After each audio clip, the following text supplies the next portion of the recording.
A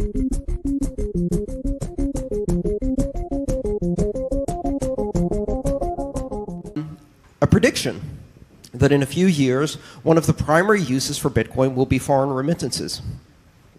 Here's another market where banks are profiting in the most disgusting way possible. Every year, immigrants working in countries other than their own send home more than $550 billion in a market called foreign remittances. They send home back to their families, and the average immigrant supports more than 12 people back home, usually an entire community. Most of that money goes into the hands of women who use that money to invest in sanitation, healthcare, and education in their local communities. And this is the market that organizations like Western Union have decided is a great place to make profit.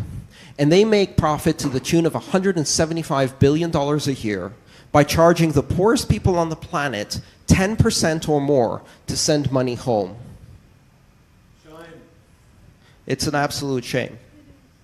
And here's the great news. We can fix that with Bitcoin within the next couple of years. We can set up networks that allow immigrants to use Bitcoin, sometimes without even knowing they're using Bitcoin, to convert local currency into Bitcoin, transmit the Bitcoin across borders, and convert it back into a local currency with a total cost less than 1%.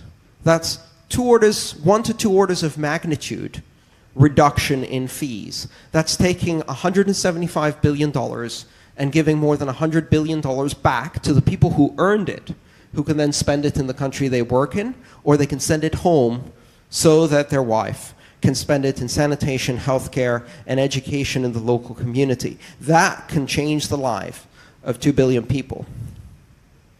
So remember,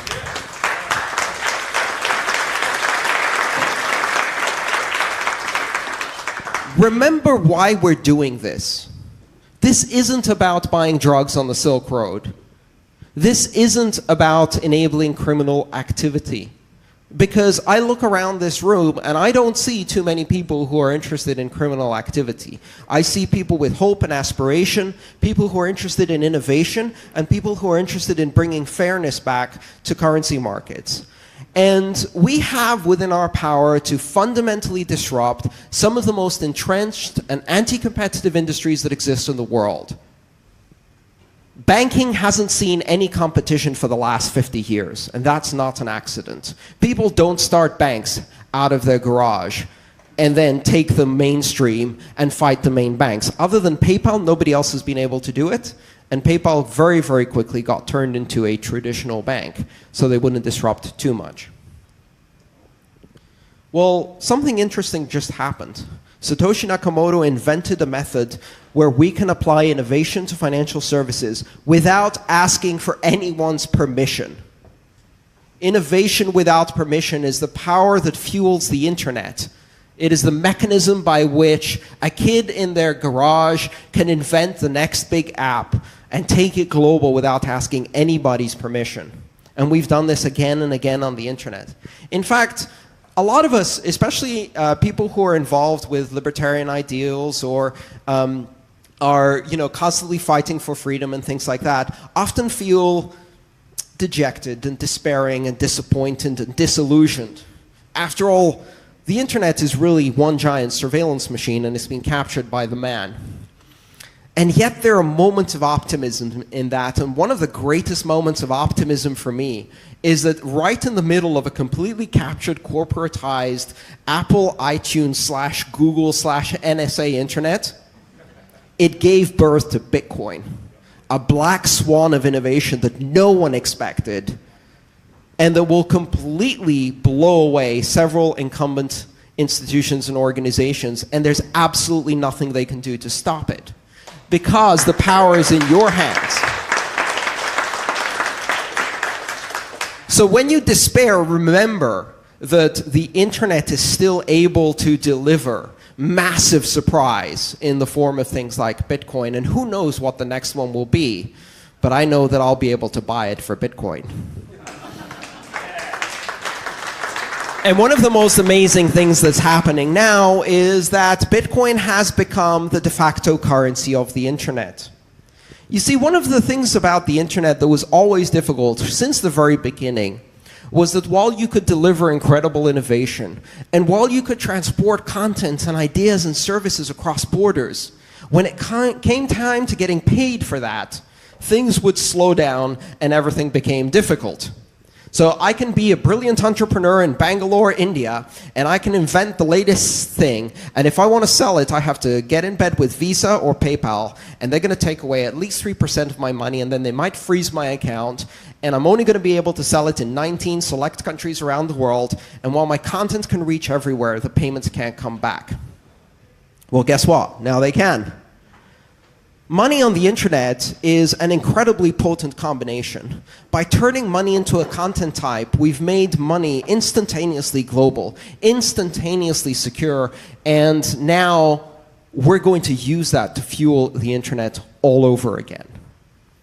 We now have, with this new technology, the ability to fuel mesh networks, to fuel infrastructure development, to fuel content creators who can now use micropayments to get paid for the content that they create. We can fuel new applications. We can fuel the entrepreneurs of the future who can now do global IPOs, who can now source funds and loans on the internet directly from other people anywhere in the world using Bitcoin. Bitcoin isn't something that just emerged from the internet. Bitcoin is going to turn around and now fuel the internet all over again. I often get asked, which country is going to adopt Bitcoin first? And I find that an amusing question because it makes certain assumptions about borders and sovereignty and nation states, which is so 18th century. The most populous place on the earth is not China. The largest economy in the world is not the United States. The most populous place on the earth is the internet, and the largest economy in the world is the internet, and the internet now has a currency. Thank you. All right. When will Bitcoin reach 10,000? What is this symbol here? Is that the S word? My prediction for Bitcoin is that when Bitcoin achieves mainstream status, the value of Bitcoin will be exactly 1 Bitcoin or 100 million Satoshis. The simple truth is that asking that question assumes that the vast majority of the economy that we care about is outside of Bitcoin. And I think the success for Bitcoin means that that is no longer the case. To ask the question, how much value in US dollars does Bitcoin have, assumes that the frame of reference is the US dollar, assumes that we want to convert US dollars to Bitcoin, assumes that we care about the economic activity that happens in that economy. That is the same as asking in 1994, how many fax machines will the internet replace? How many long-distance phone calls will it replace? What is the value of the internet if it dominates the long-distance phone call market? And that question makes no fucking sense. But that is exactly the question people were asking in the mid-90s, because to them that was the paradigm, that was the context. Communications meant that. And to create a new communications medium meant simply replacing the old medium with the new medium, like for like, in a one-to-one translation. You must realize that what we're doing here is not creating a better Visa system so we can go shopping and expend fewer calories when we swipe our cards. That is not the point. And Bitcoin will not be the replacement of e-commerce transactions on Amazon.com with the same e-commerce transactions on Amazon.com in order to buy more plastic Chinese junk. That's not the point here. Bitcoin is not about shopping in the first world. It's about everything else everywhere else. Bitcoin succeeds when a farmer in Kenya can raise money and buy a loan, get a loan to buy seeds from 10,000 lenders all around the world that he has never met through a peer-to-peer lending system. that value was never in dollars. That value didn't exist until Bitcoin comes along and makes it possible for this thing to happen. Bitcoin is all about the things that are not possible with today's money. And that is an enormous economy, far bigger than the existing global economy, because the existing global economy leaves 5 to 6 billion people out of the picture. And so if you imagine Bitcoin as bringing a global transnational currency that is available to all of the people who are today underbanked and unbanked, and people tell me that's a crazy idea because it's never going to happen, because we don't have the infrastructure, because it will take an enormous investment in infrastructure to happen. We know that's not true, because we've already seen this happen with cell phones. Sub-Saharan Africa never got landlines. They just skipped that entire level of technology in a system called leapfrogging, and they jumped directly to cell phones. There are places on the Amazon River where the nearest bank branch is 100 miles downstream by canoe. Those people are not going to get banking because JP Morgan Chase opens a branch. Ever. But guess what? There's a cell phone tower in that village. And that village has a little solar panel, and that solar panel has a Nokia 1000 text messaging phone connected to it, because it's worth having that, and because it's easier to deploy cell phone tower infrastructure everywhere. And now, that Nokia 1000 is a banking terminal, and a Bloomberg terminal, and a Western Union terminal, and a loan origination terminal, and an IPO terminal, and a stock market, and a currency exchange, and a commodity market. And you can do all of those things over text messaging with Bitcoin. So I don't think it's insane to think that when people have this enormous need, if we provide the technology at a level of technology that can be adopted around the world, that this is going to happen. And I would urge you to look at where it has happened before. In Kenya in 2001, they introduced a system that allowed people to transmit cell phone minutes to each other. That system is called M-Pesa.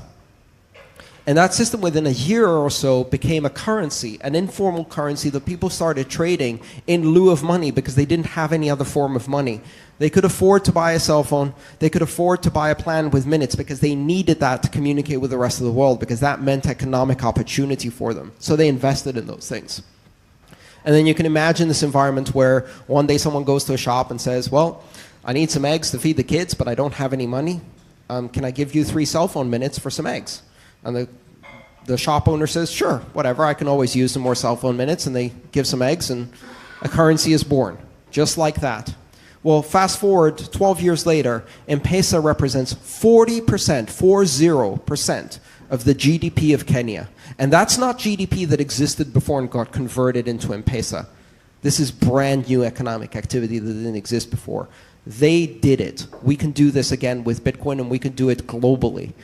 So I don't think it's crazy to think about an economy that is built around Bitcoin that is far bigger than the traditional economy, because we can do this on the internet and with text messaging phones now.